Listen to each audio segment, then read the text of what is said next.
Oke. Jadi ada yang positif, ada yang nol dan negatif ya. Jadi ingat itu ya anak-anak. Jadi kalau ditanya bilangan bulat apa, ya, mesti jawabnya 3 ya, 3 hal itu. Harus ingat. Kamu bisa tuliskan juga di bukumu atau ingat-ingat pelajaran yang lalu-lalu. Nah, setelah itu baru kemarin kita belajar mengenai ini pengurangan ya, penjumlahan ya. Kemudian nah, di penjumlahan dan pengurangan ini, kalau penjumlahan itu kebalikan dari pengurangan. Kira-kira seperti begitu. Jadi kita bisa tambahkan itu bilangan bulat. Jadi kemarin kita sudah belajar mengenai sifat-sifat penjumlahan, kemudian sifat-sifat pengurangan. Bagaimana kalau bilangan positif dikurang dengan bilangan negatif ya? Kemarin kan sudah ada. Atau misalnya bilangan bulat positif dikurang bilangan bulat positif ya. Nah, kemarin saya sudah ajarkan juga, Penando juga sudah ajarkan mengenai hal itu. Ya, jadi kamu sudah belajar hal itu. Nanti kalau misalnya masih kurang paham mengenai hal itu, kamu coba-coba lagi. Oh, ternyata bilangan bulat ini bisa dijumlahkan. Ya, bisa ditambahkan ya.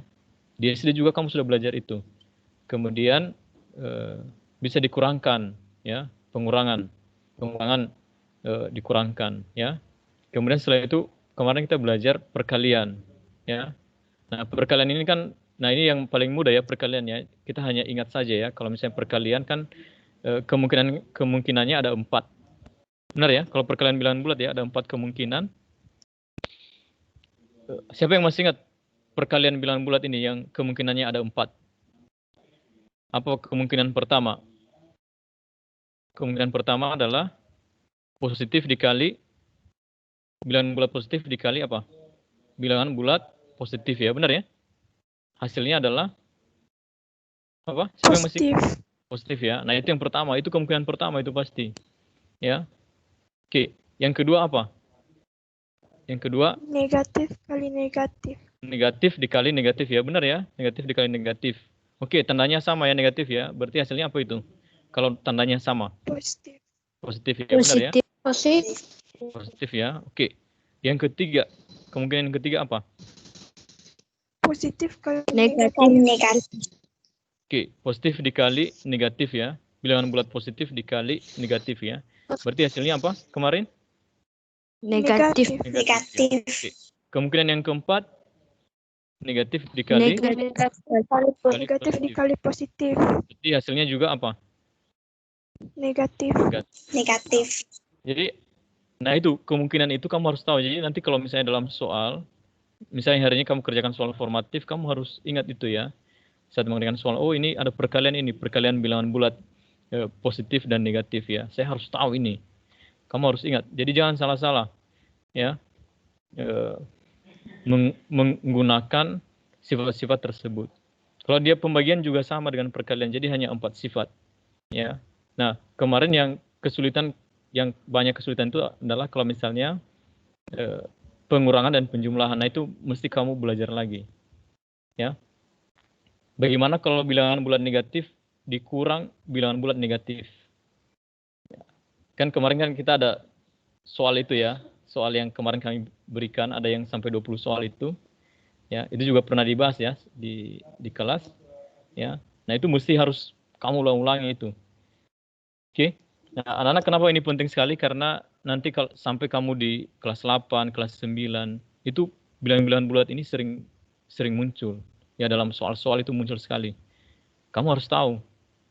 Oke. Kalau misalnya nanti masih susah mengingat, kamu bisa lihat ini video-video pembelajaran kita.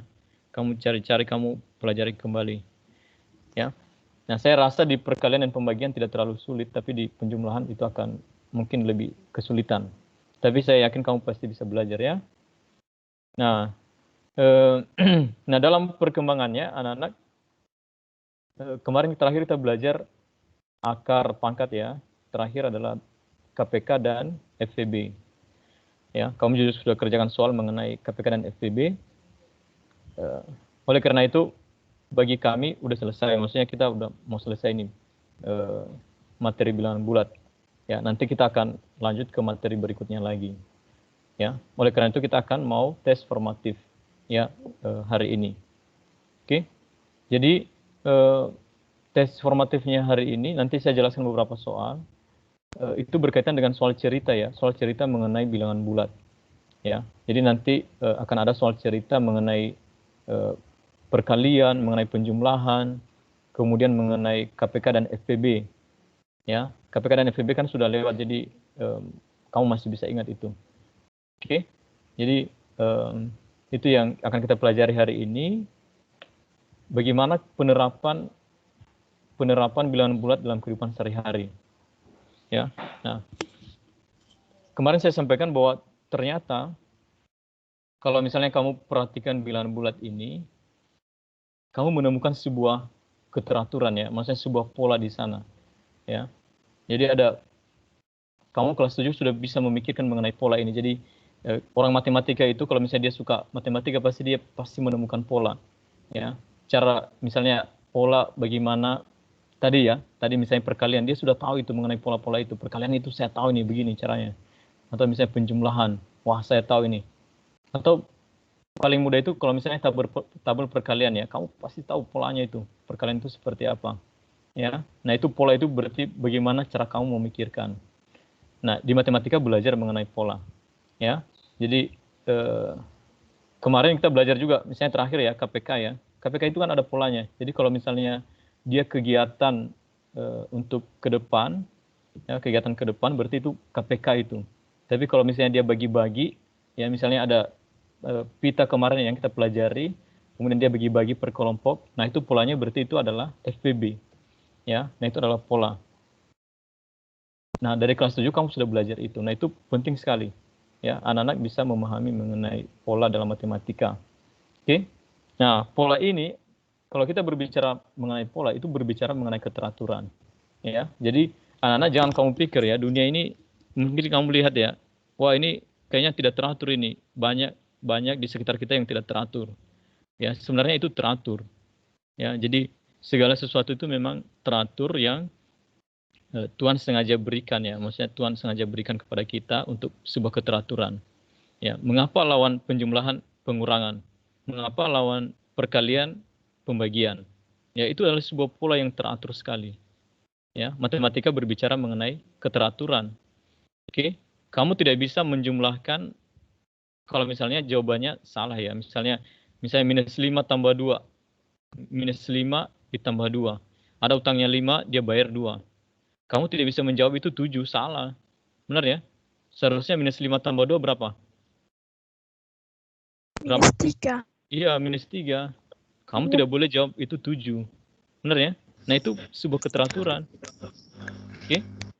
Ya, jadi kalau kamu baca-baca modul kamu itu, saya sudah sampaikan di sana bahwa mesti, ya, kalau misalnya belajar bilangan bulat ini, kamu harus bersyukur kepada Tuhan karena Tuhan memberikan pola itu. Maksudnya sebagai anak-anak yang mau belajar matematika, ya, saya yakin bahwa anak-anak kami sekalian tidak banyak, maksudnya tidak terlalu banyak yang mungkin nantinya akan mempelajari bagian matematika ini dengan mendalam, ya. Tetapi ada beberapa yang suka matematika memang. Nah, itu tidak masalah, ya. Kalau misalnya kamu mungkin kesulitan atau misalnya tidak terlalu suka dengan hitung-hitungan, ya, itu tidak apa-apa, maksudnya itu biasa aja. Tapi kamu mesti ikut pembelajarannya, ya, kamu mesti kerjakan tugasnya. Tapi anak-anak yang suka angka, itu mesti ini belajar dengan sungguh-sungguh itu, ya. Dia harus mengembangkan potensinya, harus belajar. Kalau misalnya kamu suka angka, nah kemungkinan memang potensimu adalah belajar matematika, ya. Kalau kamu suka musik, ya suka belajar musik, ya. Jadi kami memahami itu bahwa tidak semua anak-anak harus ini, ya, sempurna di matematika, ya, tidak seperti begitu, ya. Tapi bagi kamu yang suka matematika, pelajari baik-baik, ya. Lihat pola-polanya, ya. Tadi misalnya perkalian, lihat pola-polanya, pelajari itu. Kamu tingkatkan tingkatkan potensimu di situ, ya, skill kamu di situ. Oke. Nah, itu hal yang saya sampaikan. Sekali lagi, kita akan belajar mengenai penerapan bilangan bulat, ya, dalam kehidupan sehari-hari. Oke.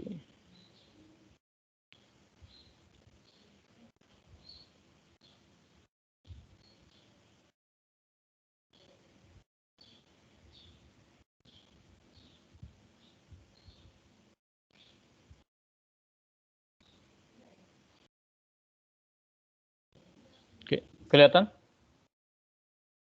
Kelihatan, Pak. Kelihatan, Pak. Kelihatan, Pak. Ya. Kelihatan, Pak. Oke, nah ini yang kita pelajari hari ini, ya. Ini yang kita pelajari hari ini dan juga nanti kamu kerjakan soal, ya. Nah, saya tidak sempat buat kaut ini karena nanti saya pikir ya kalau ada bisa buat ya. Ya, jadi penerapan bilangan bulat dalam kehidupan sehari-hari. Nah, sebenarnya kalau misalnya kamu sudah baca modulnya nanti, kamu akan lihat di situ bahwa ternyata bilangan bulat ini dalam kehidupan sehari-hari banyak sekali manfaatnya. Jadi misalnya saja nanti kamu akan pergi membeli, ya. Nah, kalau misalnya kamu membeli berbagai jenis barang, misalnya kamu beli minuman ya, minuman kemudian ada snack yang kamu beli lagi yang lain, ya. Nah itu berarti kamu mesti jumlahkan. Kalau misalnya kamu bayar, berarti kamu harus bisa menjumlahkan. Kalau misalnya kamu tidak bisa menjumlahkan, kamu bisa dibohongi, ya. Dan seterusnya. Makanya ini penting sekali bilangan bulat itu. Ya. Setelah itu nanti bilangan bulat ini juga berkaitan dengan pengukuran suhu, ya. Jadi bagaimana mengukur suhu di daerah-daerah yang dingin, ya. Kemudian kalau misalnya suhunya meningkat, ya. Atau kemarin juga ada soal-soal yang tinggi sebuah gedung, ya. Jadi mesti dijumlahkan. Oke? Nah itu penerapan bilangan bulat. Bisa juga di dalam mencari nilai, ya. Jadi misalnya ada sebuah tes matematika, kemudian kalau benar poinnya 2, kalau salah dikurangi minus, ya. Kemudian kamu kerjakan berapa soal, kamu bisa hitung sendiri berapa nilai kamu, ya. Nah itu adalah penerapan bilangan bulat dalam kehidupan sehari-hari. Oke, ini saya berikan beberapa ini contoh soal. Nanti kamu bisa ini ya, bisa coba jawab. Coba jawab ini.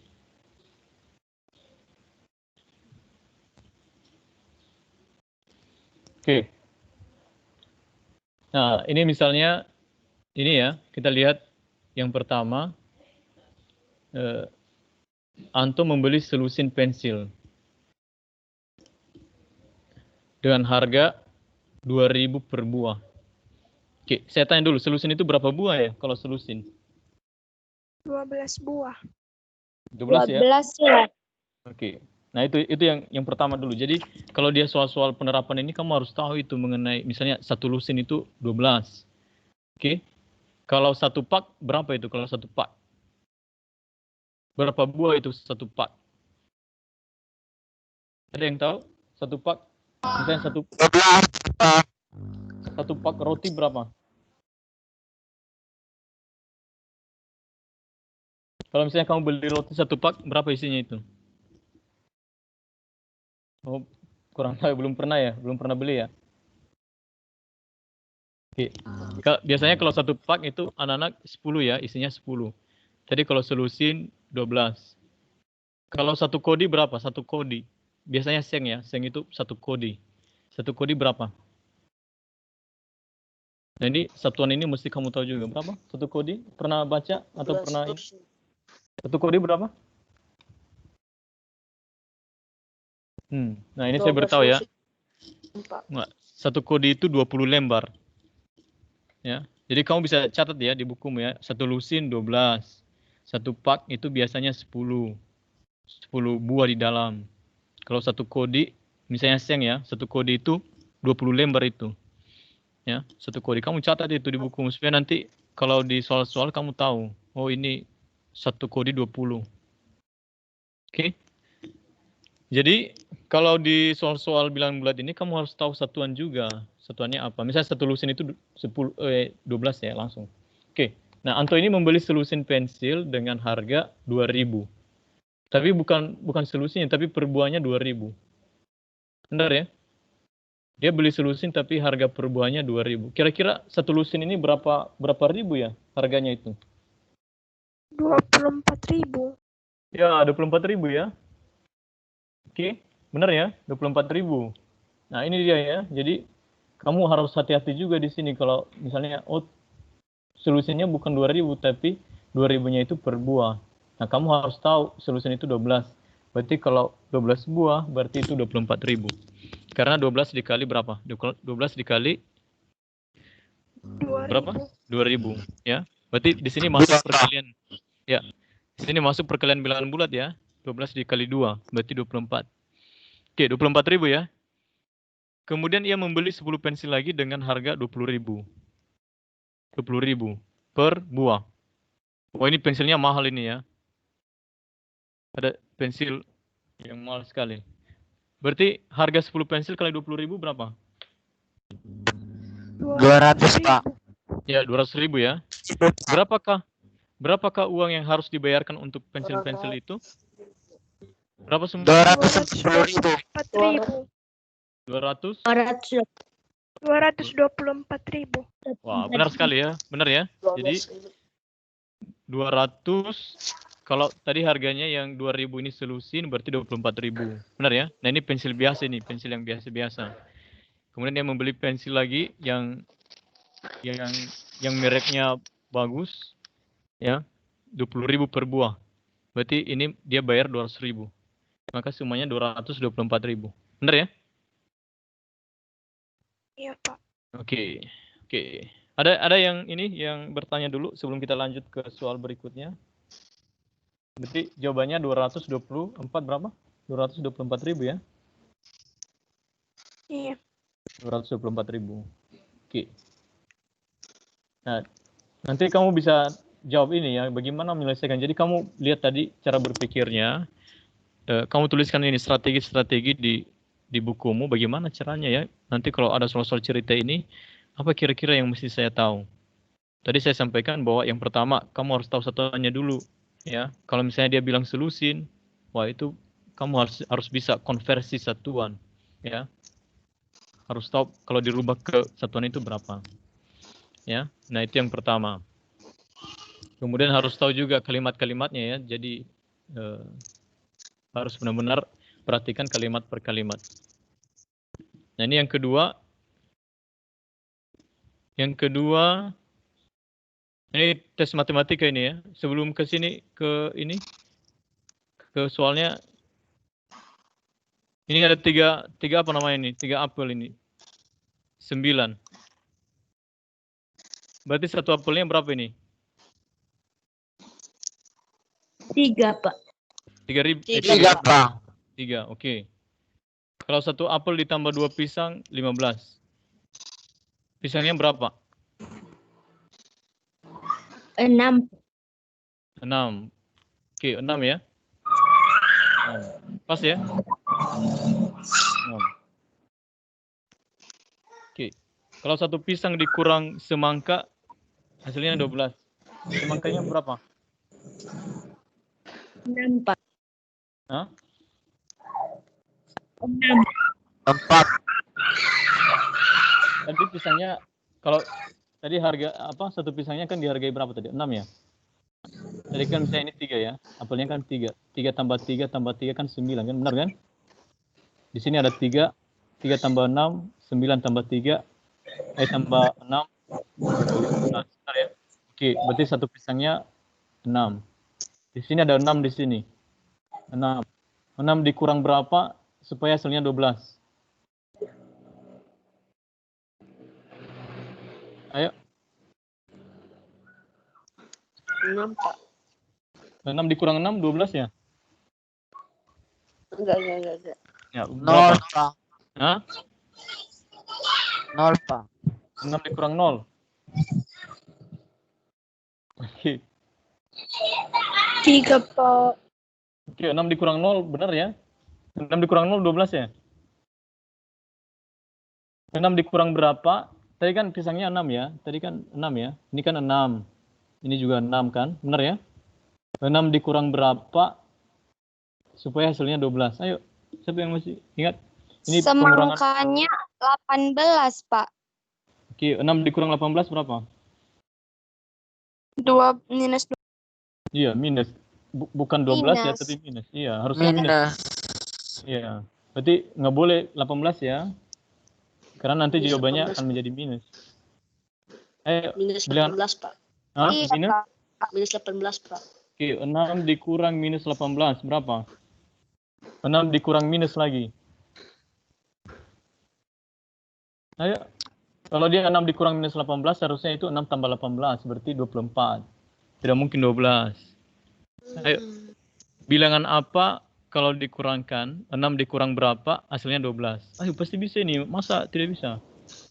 Pak. Hah? Coba di bukumu, coba kamu cari-cari bilangan apa yang kalau dikurangkan hasilnya 12. 6 dikurang berapa, hasilnya 12. Menurut saya. Berapa? Minus 6 menurut saya, Pak. Minus berapa? Minus 6. Oke, 6 dikurang minus 6. Berarti 6 tambah 6 ya itu ya? 12. Ya, Oke, ya, jawabannya berarti minus 6 ya. Ih, salah. Oke, berarti semangkanya berapa? Semangkanya minus 6 ya? Iya. Iya, Pak. Oke, semangkanya minus 6. Pak. Oke, di bawahnya berapa jawabannya ini? Minus 6, kan semangkanya tadi minus 6. Pisangnya 6, benar ya? Minus 6 tambah 6 berapa? 0, Pak. Minus 0. 0 ya? Minus 6 tambah 6, 0 ya? Tambah ini? 3. Tambah apa Tiga. berapa? 3, Tiga. Pak. Jawabannya 3. berapa? 3. 3 ya? Ya, benar ya. Jadi begitu kalau misalnya bilangan bulat ya seperti begitu. Ya. Ini soal-soal ini banyak ya di internet banyak juga. Kamu mesti harus bisa jawab ini. Oke. Nah, berarti tadi kamu masih kesulitan tadi itu ya mencari bilangan yang 6 dikurang berapa hasilnya 12. Kamu masih kesulitan itu berarti kamu mesti latihan lagi. Oke. Kamu coba-coba aja tadi. Misalnya kan ada yang bilang tadi minus 18. Oke, 6 dikurang minus 18 lagi. Oh, harusnya bukan 12 itu karena 6 dikurang minus lagi. Itu kan plus jadinya kan? Berarti 6 tambah 18. Oke. Ada juga tadi yang bilang 6 dikurang 0. Wah, tidak mungkin 0 ya. 6 dikurang 0 kan 6. Nah, terakhir baru bisa 6 dikurang minus 6. Berarti kurang minus. Minus ketemu minus jadi plus kan? Berarti 6 tambah 6, 12 gitu. Oke, jadi anak-anak bisa ya? Nah, kita lihat ini yang kalimatnya ini yang seperti begini. Diketahui aturan dari tes masuk ke suatu SMP adalah jawaban benar diberi nilai 4. Ingat ya, kalau dia benar 4. Oke. Dan ini seperti kamu menghitung nilai kamu sendiri ini. Kalau misalnya guru berikan rubrik dari sekolah, oh kalau nanti benar ya, kamu poinnya 4 ya, seperti begitu. Oke. Jawaban yang salah diberi nilai minus 2. Kalau salah minus 2. Dan tidak menjawab diberi nilai 0. Ingat ya, kalau benar berapa skornya? 4 ya. Kalau salah minus 2, kalau tidak menjawab 0. Jumlah seluruh soal adalah 60. Jadi soalnya 60 soal. Berapakah nilai tertinggi yang dapat diperoleh? Siapa yang bisa jawab ini? Menurut kamu? 240. 240. Ya, 240, Pak. Oke, alasannya kenapa? Karena 60 dikali 4. Ya, langsung nilai semuanya ya. Berarti kalau dia namanya tertinggi ini berarti anggap aja semuanya benar ya. Benar ya? Iya, Anggap Pak. aja semuanya benar. Jadi 60 soal ini benar semua. Karena dia mau nilai tertinggi berarti nilai perfect ya semuanya. Berarti paling tertinggi itu adalah kalau misalnya soalnya dijawab semua 60 dan benar. 60 kali 4 kan 240. Oke. Kira-kira berapa nilai terendah yang dapat diperoleh? 0. Minus 120. Minus 120. Iya. Kenapa bukan Minus 0? Kenapa bukan 0? karena lebih kecil minus 120 daripada 0, Pak. Iya. Sebenarnya di kehidupan sehari-hari memang tidak ada nilai minus ya, tapi karena ini adalah sebuah aturan, kan kita sudah diberikan aturan toh. Aturannya kalau misalnya salah minus 2. Kalau dia jawab semuanya salah, 60 semuanya salah semua berarti dia nilainya minus 120. Oke, dan itu nilai terendah karena minus ya. Minus itu di bawah 0 ya. Itu. Oke. Nah, kira-kira begitu ya anak-anak kalau misalnya mengerjakan soal-soal mengenai penerapan bilangan bulat dalam kehidupan sehari-hari. Nanti di formatifmu ada 5 soal di situ. Ada yang mirip-mirip juga dengan ini soal-soalnya. Kamu tinggal jawab aja nanti ya. Oke. Nah, pertanyaannya adalah dari tadi 3 soal ini, bagaimana cara menyelesaikan penerapan bilangan bulat dalam kehidupan sehari-hari? Siapa yang bisa berikan kesimpulannya? Kira-kira nanti kalau saya mau ini selesaikan soal bilangan bulat dalam kehidupan sehari-hari, kira-kira bagaimana kiat-kiatnya ya? Apa yang harus saya perhatikan? Apa yang mesti saya tahu? Oke. Ada yang bisa jawab? Tadi beberapa saya sudah sampaikan. Maksudnya nanti kalau kamu jawab soal penerapan seperti ini, begini, caranya begini. Ada nggak yang bisa memberikan ini? Menyampaikan pendapatnya. Nanti kalau saya ada soal-soal ini, saya caranya begini Pak, begini, saya menyelesaikannya. Nah ini nanti bisa biar membantu teman-teman yang lain juga, caranya seperti apa. Ada nggak kiat-kiatnya atau hal yang perlu dilakukan? Oke, siapa yang mau berbagi? Bagaimana cara menyelesaikan penerapan bilangan bulat? Apa yang mesti diperhatikan?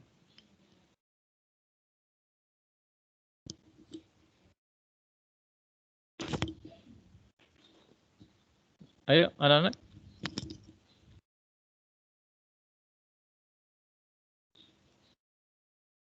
Harus berani. Maksudnya satu aja nggak apa-apa. Satu.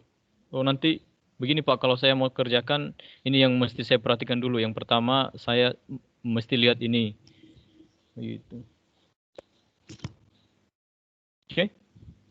Nah, kalian juga bisa berbicara biar percaya diri. Jadi dari sekarang harus sudah banyak berbicara. Menyampaikan ide-ide kan. Ada pendapat kamu, sampaikan aja nggak apa-apa, tidak masalah itu. Salah juga tidak masalah. Yang penting berani saja dulu. Ayo. Nanti kalau ada soal, kira-kira nanti apa strategi atau hal yang kamu lakukan kalau misalnya ada soal-soal bilangan bulat. Ayo, siapa yang tahu? Yang bisa memberikan pendapat?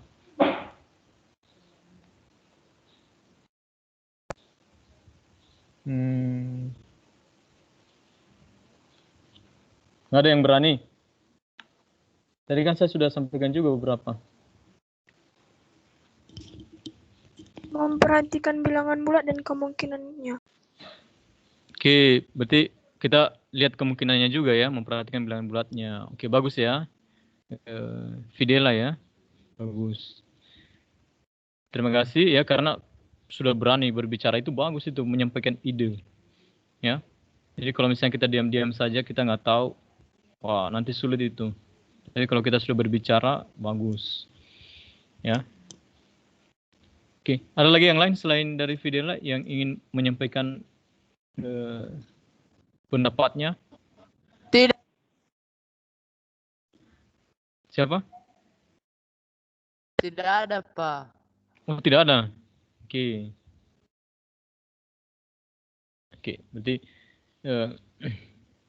ini ya. Jadi anak-anak untuk menyelesaikan soal bilangan bulat ini dalam kehidupan sehari-hari, ya intinya jangan pikir rumit-rumit, sederhana saja. Kamu baca soalnya pelan-pelan, ya lihat tadi misalnya ada kata-kata yang mengandung satuan, ya.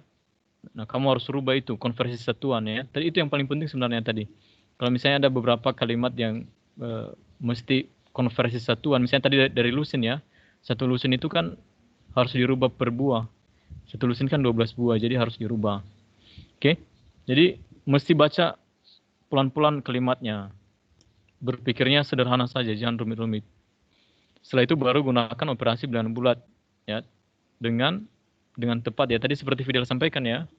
Oke, kita harus mengenal, kita melakukannya, kita harus jumlahkannya dengan benar, kalikannya dengan benar, jangan salah-salah. Kalau dia minus, kalau dia positif, kalau dia pengurangan, ya. Kemudian harus bisa menghubungkan fakta dan menyelesaikan masalah seperti konversi satuan dan lain-lain. Ya, jadi ini yang paling penting ya. Kamu harus bisa menghubungkan ya. Kamu harus bisa membawanya dalam kehidupan sehari-hari. Tadi misalnya soal-soal matematika. Wah, saya biasanya seperti ini nih. Saya bisa cara nilai saya sendiri seperti begini. Oke. Nah, itu beberapa tips yang saya sampaikan. Kamu bisa catat ya atau kamu pahami untuk bisa menyelesaikan soal-soal ya hari ini dan hari Senin depan. Oke. Saya selesai di sini. Kalau ada pertanyaan, silakan ditanyakan.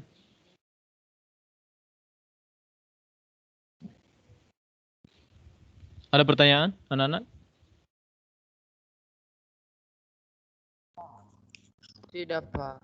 Tidak ada? Oke. Tidak ada, berarti Andrew bilang tidak ada. Yang lain kan bisa ada.